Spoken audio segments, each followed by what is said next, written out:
What's up, everybody? It's Josh. I want to talk about DNA, evolution, mutation, random mutation, cells, and complexity of nature.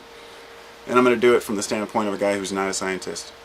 And so bear with me, but I was watching a video the other day about, it was a TED Talks, and it was entitled, How Did DNA Form? How did it come into existence? And the video started off by saying first there was, the basic RNA or DNA, the RNA that formed into DNA, and it took off from there and evolved. And the question I left on the comment section was, I said the question still remains, how did DNA form? I mean, the entirety of the video was basically explaining how it evolved, but not how it originally formed. And the thread got pretty long. I got a lot of answers, a lot of scientific answers from people who, wanted to explain to me exactly how the first RNA or DNA formed and how these proteins and enzymes all formed together. And it's very difficult for me to kind of express where I'm coming from on it. Anytime I tend to get into a discussion where I say something like, well, it couldn't have been just chance. Instantly people believe that I'm associating a religious meaning to life, or that I'm saying God did it, or this is the way it is. I'm not too proud to just say I don't know. I don't have a clue. But even when I've read some of the most deep philosophical / scientific threads, in the end, the same statement is always there: we just don't know. And a lot of people like to think that the Earth was seeded through panspermia. That still doesn't solve any questions whatsoever. It doesn't answer a single thing. Some people say we were created by aliens or whatnot. None of that answers the questions. All it does is pushes it back to a different planet where life originally started. So in one point or another, life had to originate in one place or another, or everywhere, regardless of the details. Saying an intelligent life to create another intelligent life still doesn't explain where that intelligent life comes from. So intelligence had to evolve somehow on its own or always exist.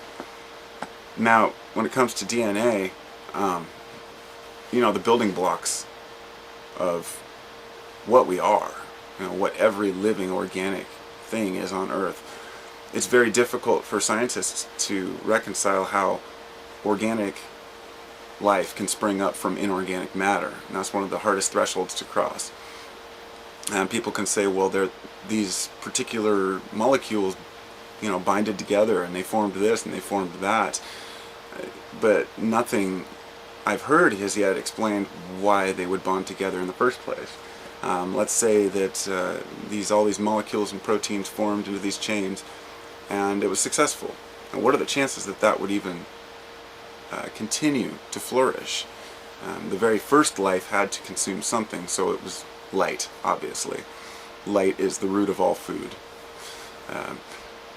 So over time,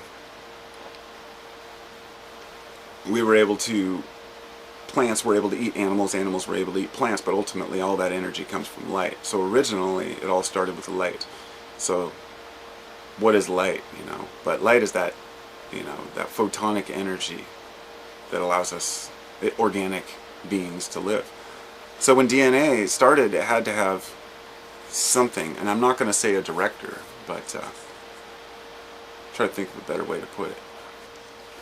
When somebody says like prime mover or director, the instant association people tend to make is that you mean a god or a conscious being, and that leads a lot of people to instantly think of the man with the white beard and the clouds.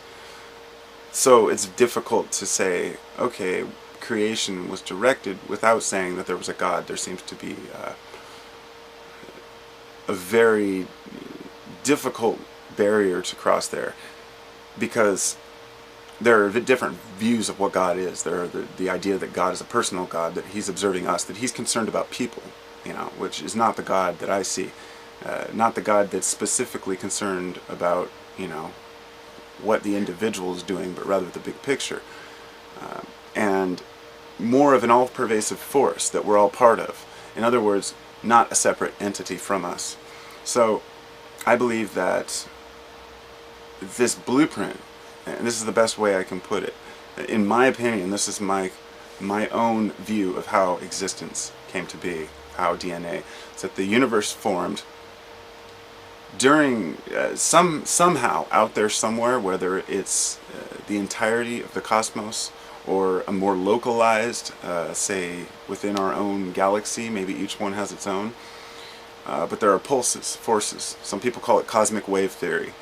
A lot of people believe that the 12,000-year-old cycle, or 12,000-year cycles, are actually these cycles of cosmic waves coming in and leaving that program and direct evolution.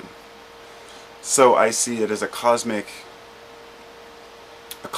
wave or vibration that is consistently permeating everything, just like what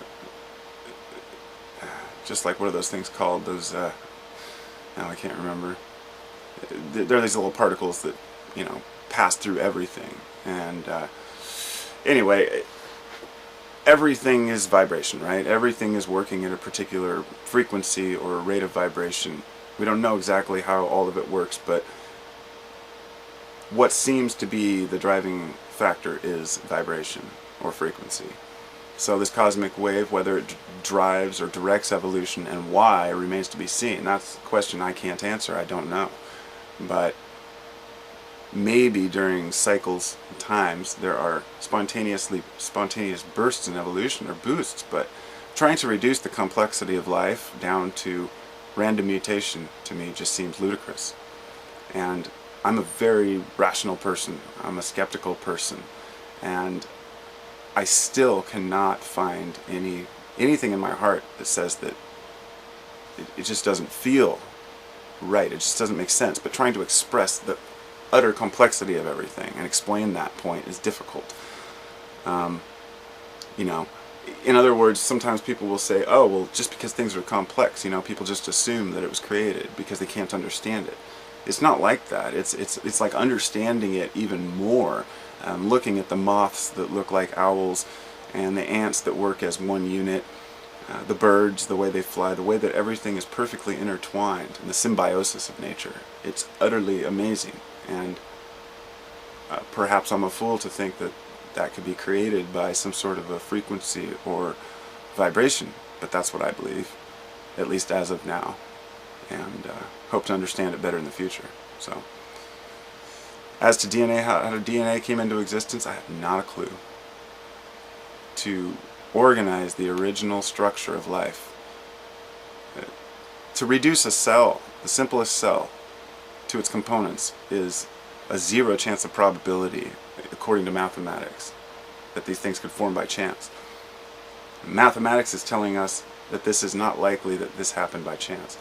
But we won't listen to mathematics because we want to believe science. But science is based on mathematics a lot, so I guess we've got to look at it from both sides.